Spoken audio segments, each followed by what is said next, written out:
За ингээ баялагын сан бол одоо анхныхан биш ээ. Ер нь бол баялагын сан бол 5 удаа байгуулагдсан. Өөрөөр хэлбэл хамгийн анхных нь бол Монгол улсыг хөгжүүлэх сан гэж 2007 онд байгуулагдсан.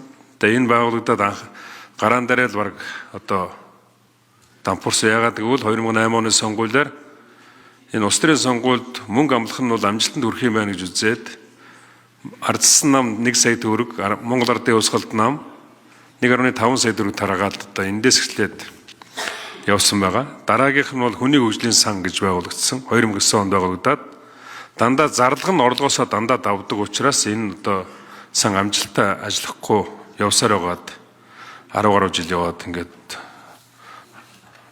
төсвийн докторжуулалтын сангийн тухай хуулиар солигдож байхгүй болсон байгаа.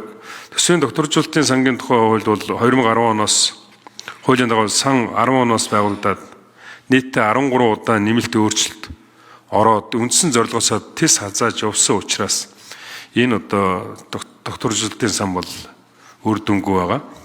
За ирээдүйн өв сан 4 дахь одоо сан бол ирээдүйн өв сангийн тухай сан байгаа. 2016 онд байгуулагдсан. 2030 он хүртэл энд хөрөнгөцсөн мөнгийг ерөөсөө огт одоо хүрэх ёсгүй байсан гэвч одоо үеийн засгийн газар эндээсээ авч одоо төсвийн цорхоогоо нөхдөг. Энэ байдлаасаа болоод ирээдүйн сан өнөөдөр үйл ажиллагаанд доголдоод явж байгаамаа. За өнөөдөр ингээд баялагын сангийн тухай хууль батлагдж байна. Бас тодорхой хэмжээгээр бас энэ хамтарсан засгийн үед энэ баялагын сангийн үйл ажиллагааг илүү идэвхжүүлэх ийм одоо орлого зүтгэл байна. Гэвч одоо бас яг энэ дээр бас тодорхой хэмжээний одоо санал хийж бас энэ анхаарах зүйлүүд байна. Тэгэхээр өнгөрсөн хугацаанд явагдсан тэр 4 сангийн одоо асуудал дээр бол хамгийн гол нь одоо сангийн их усрыг дандаа тийм төсөв 2 буюу одоо төсвийн цорхоог нөхөх дээрэс нь одоо төсөвгүйгээр тэр сангийн одоо зарцуулалтаар бусад одоо төсөв 2 болгож ашиглах ийм явдал хэрэгс хэтэрсэн байсан.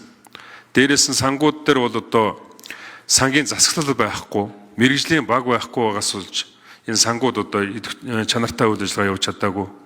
За 3 дугаарт нь бол сангийн үйл ажиллагаанд бол хяналт шалгалт одоо хяналт маш сул байсан. Үүнээс болж одоо доголдсон байгаа. За 4 дугаарт нь сангийн хөрөнгийг өсгөх, аривжуулах ийм одоо эргэцэн орчин байхгүй учраас ерөөсөө өсдөггүй ийм нөхцөл байдалтай байсан.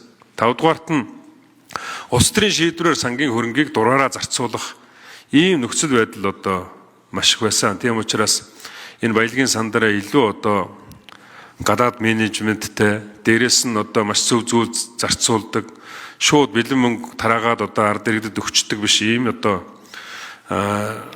сан байгаасаа гэж бас хүсэж байна. Тэгэхээр ер нь бол Монгол улс сүүлийн 10 жилийн дотор 100 тэрбум долларын бараа одоо баялагийг экспортлсон. Гэвч өнөөдрийн байдлаар 37 сая 115 мянган долларын сая долларын одоо өртөө байна. Нэг хүнд 40 сая төгрөгийн өртөө болсон ийм л одоо үзүүлэлттэй байна. Тийм учраас энэ баялагын сангийнхаа одоо менежментийг илүү зөв болгох, тэр орлогыг ариужуулах тэр тал дээр илүү сайн ажилласаа гэж засгийн газраас хүсэж байна.